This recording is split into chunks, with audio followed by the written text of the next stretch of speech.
warahmatullahi wabarakatuh.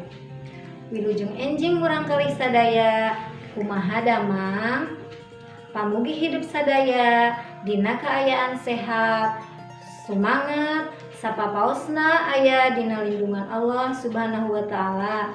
Amin. Tepang deui sareng Ibu Dede dina pangajaran basa Sunda kelas 5. Kumargi masa Covid-19 teu acan berakhir, hayu urang jaga kesehatan ku ngalaksanakeun protokol kesehatan nyaeta ngalaksanakeun 5M. M anu kahiji memakai masker, M anu kadua menjaga jarak, M anu katilu mencuci tangan di air mengalir, M anu kaopat menjauhi kerumunan, M anu kalima membatasi mobilitas. Sateu acan dikawitan, siapkeun heula alat tulis sareng buku midadami pangajaran basa Sunda kelas 5. Salajengna hayu urang ngadoa heula sasarengan. Bismillahirrahmanirrahim. Rabbi zidni ilman warzuqni fahman. Amin. Dina pangajaran kahiji, urang atos diajar ngeunaan kaulinan barudak. Dina pangajaran anu kadua, tema anu bade dibahas nyaeta peristiwa dina kahirupan. Aya oge tujuan pembelajaran, saparantosna rengse pangajaran ieu, hidup diharapkeun paham jeung bisa ngaringkes teks narasi ngeunaan kajadian dina kahirupan. Pangalaman anu pikabungaheun, pikasediheun, oge anu berkesan. Dina tujuan pembelajaran disebutkeun kudu paham teks narasi. Anu disebut teks narasi nyaeta tulisan atawa karangan anu ngebrehkeun peristiwa atawa kajadian, boh nyata, boh rekaan. Contona novel, carita pondok, biografi, sketsa, jeung sajabana. Ayeuna hideuk buka buku midadami kaca 14. Didinya aya contoh teks narasi mangrupa sempalan tina novel Patepung di Bandung karangan Taufik Faturrahman. Ayeuna ku hideuk regepkeun sempalan tina novel Patepung di Bandung. Kira-kira tabu 8, mobil geus cunduk ka pasar Ciroyom. Harita keneh muatanana dibongkar ku tukang kuli. Tah di dieu kondi tempat silaing teh ceuk Mang Mahmud bari mukakeun panto salah sahiji wewangunan tembok. Anu disebut kios teh kira-kira ukuran 8 meter pasagi. Tempat sare silaing mah itu tuh di luhur. Kuring unggah kana tempat anu dituduhkeun ku Mang Mahmud. Minangkana mah lotengna ngan depek pisan. Lumayan wae ari keur sakalian ngagoler mah. Matak heran nyaksian kaayaan di eta pasar teh sakitu geus peuting, tapi kalah beuki rame ku anu balanja. Beda deui jeung pasar di lembur kuring anu bukana ukur poe Senen jeung poe Jumaah wungkul. Kitu oge ngan ukur sager tekan. Tampolana mah memeh tabung 10 oge geus diisieun deui. Tah saterasna peku hidup di aos dina jero hate. Saatosna rengse, hayu urang teraskeun kana bagian 2 nyaeta ngajawab pananya. Pikeun paham kana eusi bacaan di luhur, pek jawab pananya di handap. Nomor nu kahiji, saha ngaran kuring dina sempalan novel di luhur? Nomor kadua, naon pagawean manehna? Anu katilu, kumaha prak-prakanana manehna digawe? Nomor 4, naon sababna manehna ngarasa enteng? Nomor 5, di mana tempat kajadianana? Nomor 6, kumaha kaayaan di eta pasar? Nomor 7, naon bae anu matak manehna ngarasa ngarumas? Nomor 8, saha anu pangheulana wawuh jeung manehna? Nomor 8, sok di mana manehna ngalobrolna ari peuting? Naon sababna? Nomor 10, saha bae anu aya di eta pasar teh? Ayeuna hayu urang sasarengan ngajawab pananya anu tadi.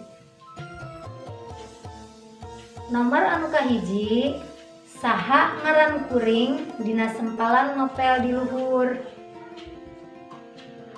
Eusina aya dina paragraf anu kadua nyaeta kondi. Nomor anu kadua, naon pagawean manehna? Eusina aya dina paragraf kagenep nyaeta nungguan kios Mang Mahmud. Nomor anu katilu, kumaha prak-prakanana manehna digawe? Eusina aya dina paragraf kagenep nyaeta nyatet-nyatetkeun saha wae anu nyokot barang ka Mang Mahmud. Nomor 4, naon sababna manehna ngarasa enteng? Eusina aya dina paragraf kagenep nyaeta sabab henteu kudu nyekel duit. Nomor kalima, di mana tempat kejadianana? Eusina aya dina paragraf kahiji nyaeta di pasar Ciroyom. Nomor anu kagenep, kumaha kaayaan di eta pasar? Eusina aya dina paragraf kalima nyaeta rame ku anu balanja. Nomor anu katujuh, naon bae anu matak manehna ngarasa ngarumas? Eusina aya dina paragraf katujuh jeung kasalapan nyaeta sarena kagandengan jeung hese kacai. Teras nomor 8, saha anu pangheulana wawuh jeung manehna? Eusina aya dina paragraf ka-10 nyaeta Ahid jeung Sule. Kanggo nomor 8, sok di mana ngalobrolna ari peuting? Naon sababna? Tah eusina teh aya dina paragraf ka-11 nyaeta di jongkok kondi, sabab jongkona kaitung bersih. Nomor anu pamungkas, saha bae anu aya di eta pasar? Eusina nyaeta kondi, Ahid, Sule jeung Mang Mahmud. Ayeuna urang teraskeun kana bagian anu katilu nyaeta ngapalkeun harti kecap. Dina bacaan Miangka Bandung aya sababaraha hiji kecap anu dicetak miring. Naon wae kecapna teh? Yu urang tingali sasarengan. Kecap anu kahiji nyaeta cunduk. Hartina datang atawa tepi. Kecap anu kadua tampolana.